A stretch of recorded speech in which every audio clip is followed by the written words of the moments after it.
بەیانیتان باش ڕۆژەفی ڕۆژتان پێشکەش دەکەم وەک هەمیشە تەوەری سەرەکی بەرنامە دیاریکراوە کە ئەمڕۆ تایبەتە بە گرافیک و دیزاین و گرنگیەکانیان لە هەمان کاتە هەواڵ و زانیاریەکان لەلایەن پاملێرەکانمانەوە دەگوازینەوە.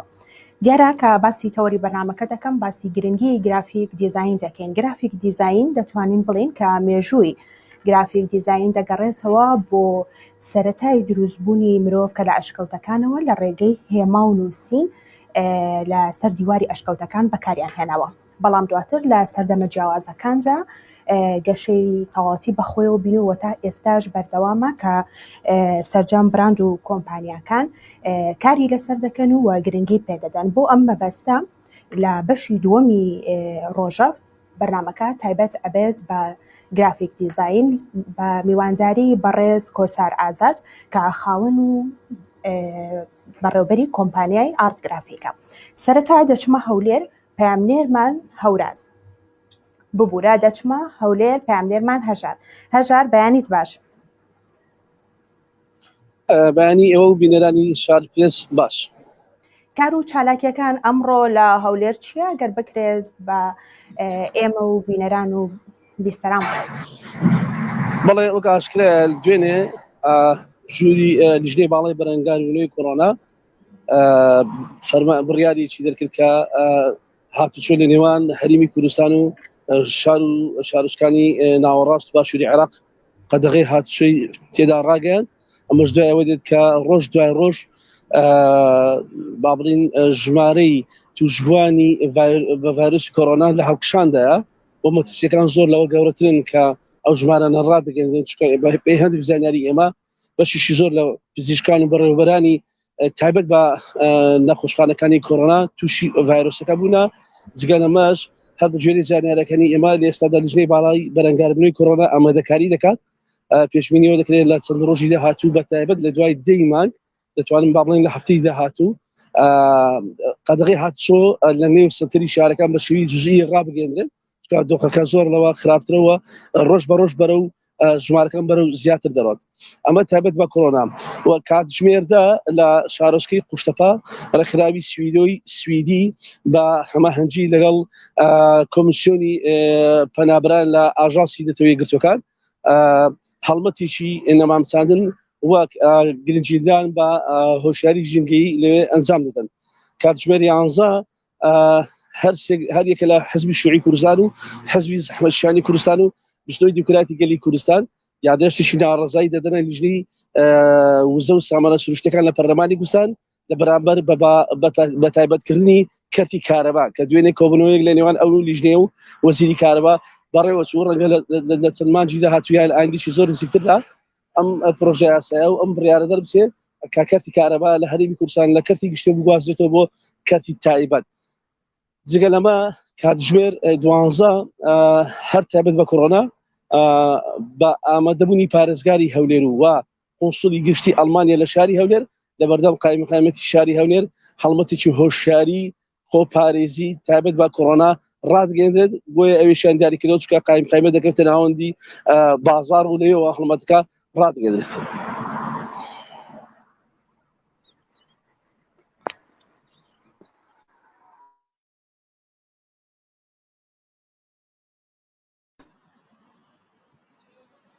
بەیانیتان باش پەرچەم بەیانی ئێوە بینەرانی شارپرێس باش. دیارە ئەمە لە سەرەتا لە ڕۆژی کەشەوهەوە دەست پێ بکەم کە ئەمڕۆ ئەسمانی شاری سلێمانی ساماڵ دەبێت و بەرزترین پلەی گەرما 24 پلە دەبێت و نزمترین پلەی گەرماش 6 پلەی ستلیزی دەبێت. پەرچەم لە ماوەکانی ڕابردوودا دیارە ئەندامێکی پەرلەمانی عێراق دکتۆر غالب محەممەد لە شاری سلێمانی لە بەردەم ماڵەکەی خۆیدا دیارە لەلایەن چەند کەسێکەوە هێرشی کراوە سەر و بریندار کرا و هەوڵی تیرۆرکردنی درا. ئەمڕۆ کاتژمێر 11 لە نووسینگەی پەرلەمانی عێراق دکتۆر غالب محەممەد لەسەر ئەو کەیسا لەسەر ئەو کەسانی کە هێرشیان کردە سەر لەسەر ئەو ئەنجامی لێکۆڵینەوەکان چی بوو بەکوێ گەشتووە و ئەو کەسانەی کێبوون هێرشی کردوێتە سەر کۆنگرێکی ڕۆژنامەوانی دەکات و تێیدا زانیاری لەسەر کەیسەکەی خۆی بۆ ڕای گشتی و کەناڵەکانی ڕاگەاندن ئاشکرا دەکات. دیارە وردەوردە نزیک دەبینەوە لە مانگی ڕەمەزان لیژنەکانی چاودێری بازرگانی سلێمانی لە ناو بازاڕ و شوێنە گشتیەکان و مارکێت و مۆڵەکاندا چاودێری نرخ و شمەکەکان دەکەن و هاوکات من قسەم لەگەڵ بەڕێوەبەری چاودێری بازرگانی سلێمانی کردووە کە تێدا ئاماژەی بەوە کرد کە هەر دوکاندارێک یاخود هەر فرۆشیارێک لە مانگی ڕەمەزاندا نرخ لەسەر هاوڵاتیان بەرزکاتەوە ئەوە لێپێچینەوەی لەگەڵدا دەکرێت و تووشی سزای یاسایی دەبێت کە ساڵانە لە مانگی ڕەمەزاندا دیارە هاوڵاتیان سەردانی بازاڕ و شوێنە گشتیەکانیان زیاتر دەبێت کەلوپەل و خۆراکی تایبەت بۆ مانگە دەکڕن بۆیە زۆر جار لەلایەن هەندێک بازرگان و فرۆشیار و خاوەنکارەوە بە جۆرەکان نرخی خۆراک و پێداویستیەکانی ئەو مانگە بەرز دەبێتەوە. دیارە جگەلەوە ئاماژە بۆ بدەم کە بەستنی ماسک لە شاری سلێمانی بە جۆرەکان بەتەبەت لە ناو شۆفێراندا دیارە لیژنەیەک پێکێنراوە لە بەڕێبەرایەتی هاتوچۆی سلێمانی لە شەقام و شوێنە گشتیەکاندا مەفرەزەیان داناوە هەر شۆفێرێک ماسک نەبەستێت لێپێچینەوەی لەگەڵدا دەکرێت و پسوولەی سەرپێچی دەکرێت بەوەی کە هەر شۆفێرێک و سەرنشینێک ماسک نەبەستێ ئەوە بڕی 25,000 دینار سزای بۆ دەکرێت. پەرچەم ئەمە زانیاریەکانە لە شاری سلێمانی و دەگەڕێمەوە لایەوە. بەڵێ دەستخۆش هەوراز لە سلێمانی سوپاس بۆ زانیاریەکانت. شادی لە هەڵەبجە، شادی بەیانیت باش دۆخی کۆرۆنا لە شاری هەڵەبجە چۆنە؟ باڵێ سلااوان لێبێت و بەیانی ئێوە بینەرانی شارپرێز باش دەواازەی نێودەوڵەتی پاشماخ ئاگاداری هاوڵاتیان و گەشتیاران دەکاتەوە کە لە بەرواری 5 2021 بۆ ماوەی 2 هەفتە هاتوچۆی گەشتیاری لە مەرزی نێودەوڵەتی باشماخ ڕادەگیرێت و ئەمەش لە کاتێکدایە کە ئاگاداری هاوڵاتیان دەکرێتەوە بخۆی بەرزبوونەوەی حاڵەتەکانی توشبوون بە ڤایرۆسی کۆرۆنا هاتوچۆی گەشتیاری کەم دەکرێتەوە و هەروەها دوێنێ لە مەرزی تەوێڵە و شۆشمێ دەست بەسەر بڕی 6 تۆن بیبەری بەسەرچوو داگیرە لێپرساوی هۆبەی کشتتوکاڵی نێودەوڵەتی کشتتوکاڵی مەرزی شۆشمێ تەوێڵە ڕایگەیاند کە ئەمڕۆ لەلایەن کەرەنتینەکانەوە دەست بەسەر بڕی 6 تۆن بیبەری بەسەرچوو داگیراوە کە لەلایەن وڵاتی ئێرانەوە ئاودیوی هەرێمی کوردستان کراوە و ویستویانە لە بازاڕەکانی هەرێمی کوردستان ساخت بکرێتەوە بەڵام لە دوای پشکنین دەرچووە کە ئەو بیبەرە بەسەرچووە و ئەمە لە کاتێکدایە ئەمڕۆژ دەست بەسەر 1 تۆن بیبەری خراپبوو داگیرا واتە لە ماوەی 2 ڕۆژدا دەست بەسەر 7 تۆن بیبەری خراپبوو داگیرا و ڕەوانەی وڵاتی ئێران کراوەتەوە. و هەروەها بەڕێبەراتی تەندروستی هەڵەبجە ئاگاداری ئەو کەسانە دەکاتەوە کە ناویان تۆمار کردووە بۆ وەرگرتنی ڤاکسینی کۆرۆنا لە نەخۆشخانەی مناڵانی هەڵەبجە کە بڕیار بوو ئەمڕۆ ئەو کەسانی کە ناویان تۆمار کردووە سەردانی نەخۆشخانە بکەن و ڤاکسینەکە لە خۆیان بدەن لە کاتژمێر 9 بۆ 11 بەیانی و هەروەها ئەو کەسانیشی کە ناویان تۆمار نەکردووە بەڕێبەراتی تەندروستی داوان لێ دەکات کە ناو تۆمارکەن بۆ ئەوەی حاڵەتەکانی توش بوون بە ڤایرۆسی کۆرۆنا کەم بێتەوە و هەروەها هەر ئەمڕۆ 6 حاڵەتی نوێی توشبوون بە ڤایرۆسی کۆرۆنا دەستنیشان کرا بە گوێرەی ڕاگەاندراوی وەزارەتی تەندروستی تایبەت بە ڕەوشی کۆرۆنا ناسراو بە کۆڤید-19 کە لە 24 کاتژمێری ڕابردوو ڕایگەیاندووە 21 پشکنین ئەنجام دراوە لە پارێزگای هەڵەبجە لەو ڕێژەیەش 4 حاڵەتیان وەک توشبووی کۆرۆنا دەستنیشان کرا بە تۆمارکردنی ئەم حاڵەتانە ژمارەی توشبووانی کۆرۆنا لە پارێزگای هەڵەبجە بە ڤایرۆسی کۆرۆنا لە ڤایرۆسی هەڵەبجە 3149 کەس تاکو ئێستا لە شارەکە پشکنینیان بۆ ئەنجام دراوە و ژمارەشیان لەو پشکنیانە کە تاکو ئێستا وەک توشبوو چاک بوونەتەوە 2975 کەس چاک بوونەتەوە و هەروەها لە ئێستادا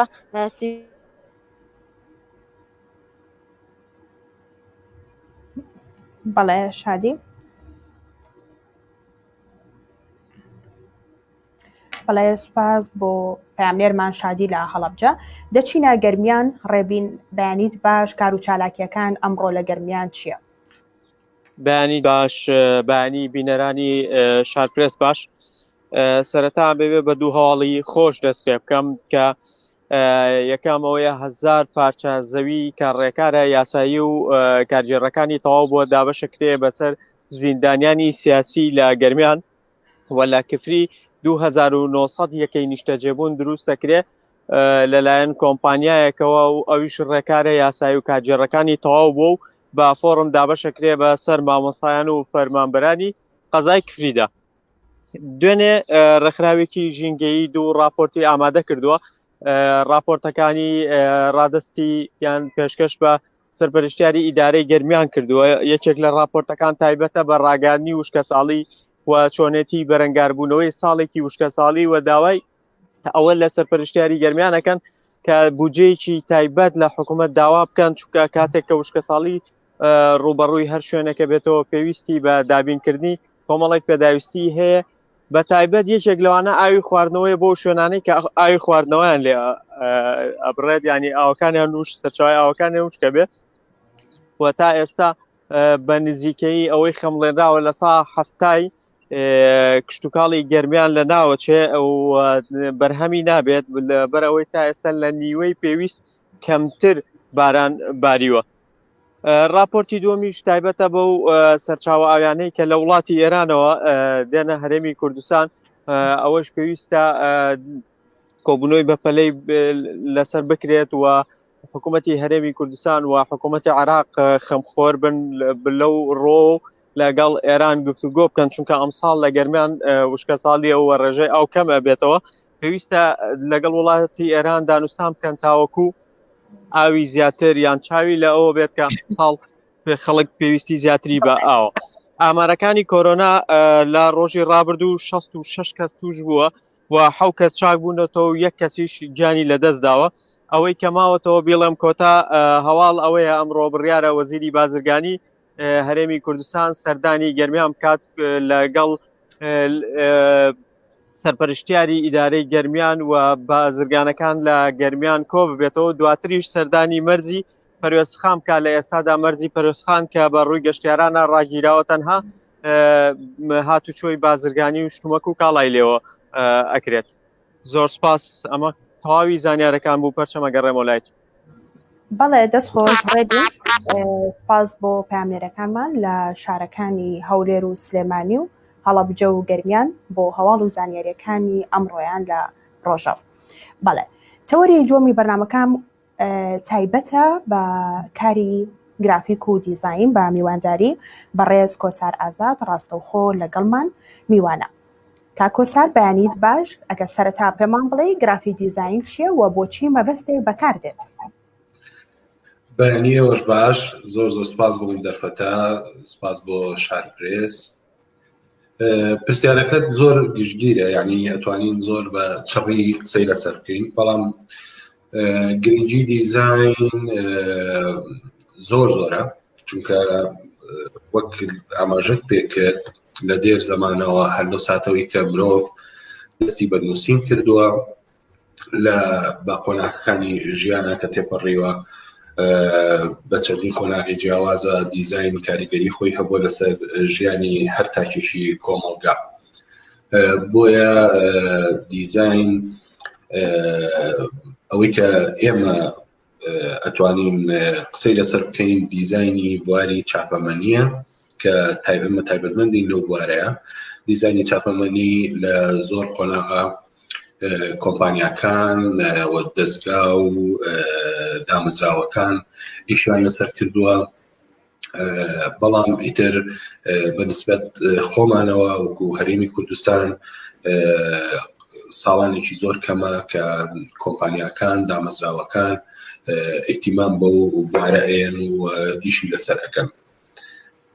بەڵێ کاکۆسار هەموو کەسێک دەتوانێت فێری گرافیک دیزاین ببێت یاخود ئەو مەرجە سەرەکیانە چین کە پێویست دەکات لە گرافیک دیزاینەرێکە هەبێت؟ بەڵێ خۆی گرافیک دیزاینەر دیزاین خۆی پرۆگرامە یعنی ئەمە شتێک نییە وەکو تابلوی کیونەری بە حیرەفی بەدەست بکرێت. تۆ ئەبێ لە بواری ئەو پرۆگرامانی کە تایبەتن لە بەرهەمهێنانی بواری دیزاینە ئەبێ ئەو کەسە شارەزایی هەبێ لەو بەکارهێنانی ئەو پرۆگرامانەیە کە چەندین پرۆگرامی جیاوازی بەرهەمهێنانی دیزاین ئیشی لەسەرەکرێ. بەڵام ئەوەی گرنگە هەموو کەسێک ناتوانێت بێ بە دیزاینەر، چونکە دیزاینەر وەکو مۆهیبەیەکی هونەری لە ناخی ئینسانە هەڵەقڵێ. یعنی ئەبێ ئەو کەسەی کە ئەبێ بە دیزاینەر ئەبێ کریتیفیتی بێ، واتە لە ڕووی بەرهەمهێنانی بیرۆکە و دروستکردنی بیرۆکەوە شارەزاییەکی زۆر باشی هەبێ. چونکە گرنگ نییە تۆ تا چەند بتوانی پرۆگرامێکی دیزاین بەکاربێنی، گرنگ ئەوەیە کە تۆ لە بواری بەرهەمهێنانی دیزاینە و بتوانی بە خێرایی بیرۆکە دروستکەی و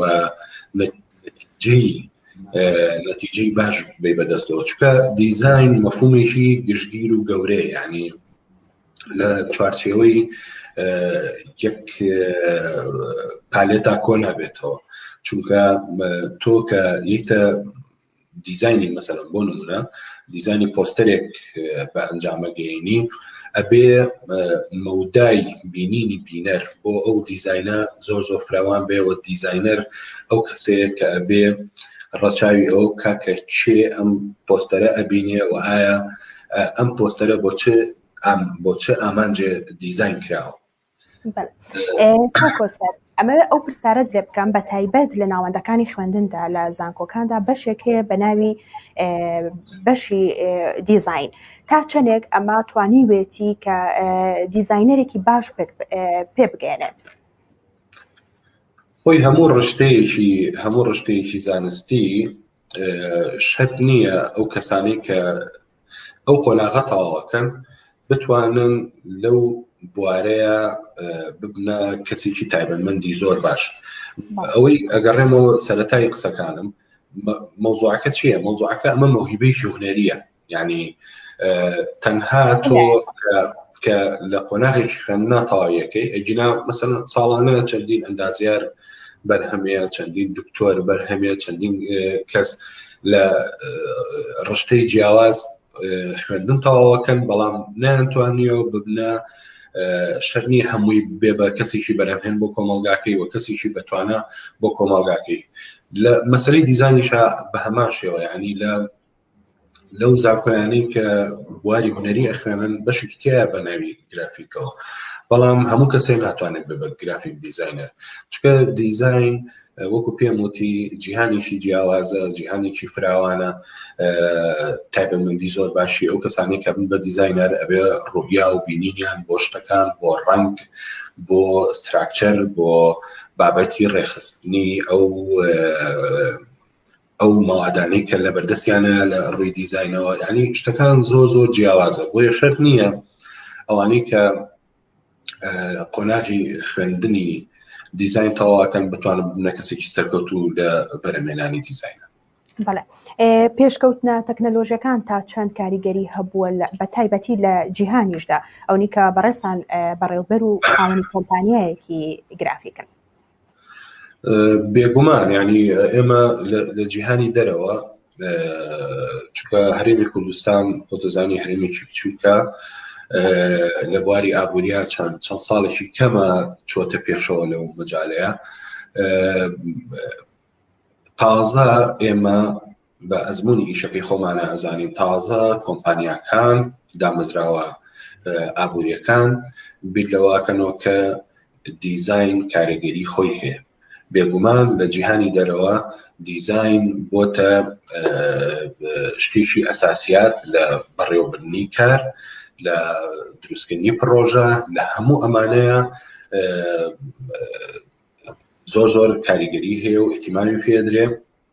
کۆمپانیایەک لە دروستکردنی لۆگۆیەکەوە هەتا گەورەترین پرۆژە کە ئیشی لەسەرەکە بیر لە ئایدنتی، بیر لە ناسنامەی دروستکردنی دیزاینەکاتەوە بۆ کۆمپانیاکەی. دامەزراوەیەک بە هەمان شێوە ڕێکخراوە حکوومیەکان، ڕێکخراوە ناحکوومیەکان، دام و دەستگا ئەهلی و حکوومیەکان هەمووی لە وڵاتە پێشکەوتوەکانە ئیحتیمام کاریگەری بە مەسەلەی دیزاینێن بۆ جوانکاری لە ئیشەکانە، بۆ بەرەو پێشچوون لە ئیشەکانە. بۆیە بێگومان لەگەڵ بەرەوپێشچوونی دنیاە دیزاین و بواری چاپەمەنی فراوان بووە، چونکە ئێستا چەندین دەستگا و ئامێری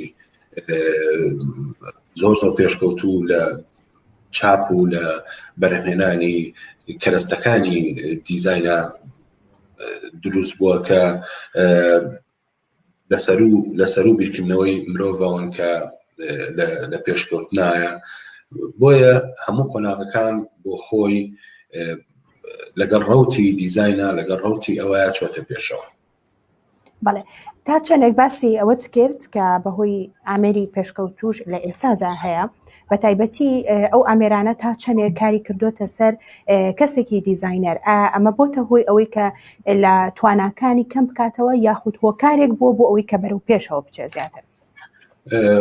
پرۆسەکە دوولایانەیە، ینی هەم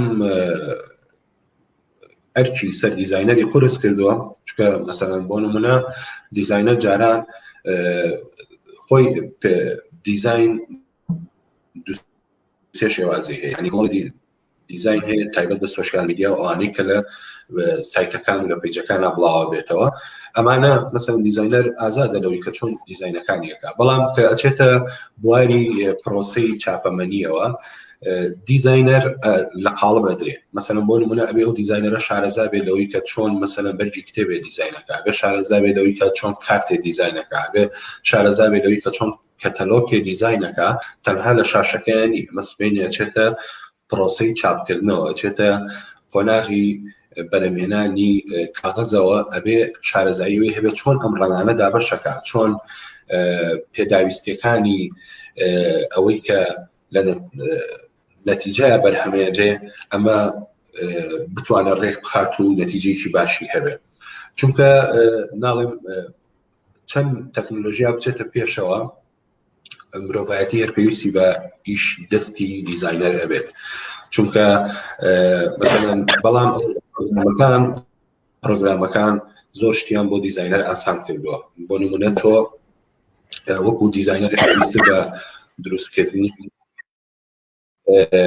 پارچەیەکەیە، مەسەڵەن پێویستە بە دروستکردنی با بڵێن پەرداخێکەیە لە ناو دیزاینەکە. ئێستا پرۆگرام هەیە بە کلیکێ ئەتوانێت ئەوت بۆ دروستکردنی، پێویست ناکات مەسەڵەن دیزاینەت کاتێکی زۆر بەسەربەرێ لەوەی کە مەسەڵەن مادەیە دروستکە شتێ دروستکە. بۆیە پرۆگرامەکان ئاسانکاریان کردووە، بەڵام ئەوەیە هەمەجار ئەرکی دیزاینەریش قورستر بووە لە بەرامبەری. بەڵێ کاک کۆسار، ئێوە زیاتر وەکو کۆمپانیای ئارتگرافیک زیاتر کار بۆ کێ دەکەن و تا چەندێک لە ئێستادا هاوڵاتیانی ئێمە یاخود بە تایبەتی ئەوانی کە خاوەنی دامەزراوەیەکەن بە وێبسایتەکان یاخود گرنگیدان بە پرۆشەر و بزنس کارت و چەندین بابەتی تر، تا چەندێک لە ئێستاە وەکو بەڕێوبەری کۆمپانیایەک هەستەکەی هاوڵاتیانی ئێمە گەشتونەتە ئەو ئاستی کە زیاتر گرنگی بە دامەزراوەکانیان بدەن؟ بەڵێ خۆی هەر بزنسێک کە دامەزرێنی پێویستی بەڕایانی ڕێکلامی هەیە. ڕێکلامی جیاوازە، مەسەڵەن ڕێکلامی بیستن و بینین و ئەوانە. ئەوەی کە علاقەی بە بینینەوە هەیە ئەوە بەشێکی ئێماگرێتەوە کە ڕێکلامی تیڤی و ڕێکلامی رادیۆ، مەسەڵەن ئەو بەشەی ئێمە کە ڕێکلامی بواری چاپەمەنیە.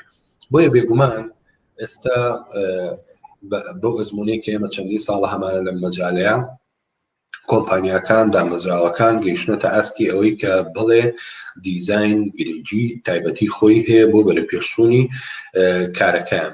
بۆیە لە ئێستاە خۆشبەختانە کۆمپانیاکان و دامەزراوەکان بیر لەوەکەنەوە کە چۆن بە جوانترین شێوە خۆیان نمایش بکەن. بیریمە ساڵانی پێشووتر کەس گوێی بەوە نەئەیە، مەسەڵەن کابرا خاوەنکارێکی گەورە بوو، بزنس کارتێکی تایبەت بە خۆی نەبوو، مەسەڵەن من پێویستم پێی نییە. بەڵام ئێستا ڕوویاکان دیدگاکان بۆ بەرەوپێشچوونی بزنس گۆڕاوە، مەسەڵەن شەریکاتەکان، کۆمپانیاکان، دامەزراوەکان هەمووی بیر لەوەکەنەوە کە بە جوانترین شێوە بەرهەمەکانیان پێشکەشکەن لە ڕووی دیزاینەوە. بەلەسەر کارەکەی خۆشمانەوە وەکو ئارتگرافیک ئێمە لەگەڵ سەرجەم دامەزراوەیەکە ئیشەکەین و دامەزراوەی حکومی ناحکومی کۆمپانیا ئەهلیەکان لە هەموو شارەکانی هەرێمی کوردستانە چالاکیمان هەیە کارەکانمان بەرەو پێشوونێکی باشی بخۆیەوە بینیەوە کانەوەیکی باشمان هەیە لەگەڵ دەرەوەی هەرێمی کوردستان و لەگەڵ وڵاتانی ترە بەرهەمەکان مادەکانمان بەرهەمێنین بۆیە ئێستا لەگەڵ پێشکەوتنی ئابووری ئیشەکەی ئێمەش بەرە پێشوونی خۆی بەخۆیەوە بینیوە. بەڵێ دەستخۆش کۆسار ئازاد بەڕێوەبەر و خاوەنی کۆمپانیای ئارتگرافی کە ڕاستەوخۆ لەگەڵمان میوان بوو لە بەرنامەی ڕۆژەوە. بەڵێ بەڕێزان سوپاس کە تا ئێستا بینەری ئێمە بوون بە هیوام هەموو لایەک تەندروست باش بێت و ڕەچاوی ڕێنمایەکانی وەزارەتی تەندروستی بکەن بۆ ئەوەی هیچ کەس و هیچ ئازیزێکمان بەهۆی ڤایرۆسی کۆرۆناوە لەدەست نەدەین. هەر شاد بن.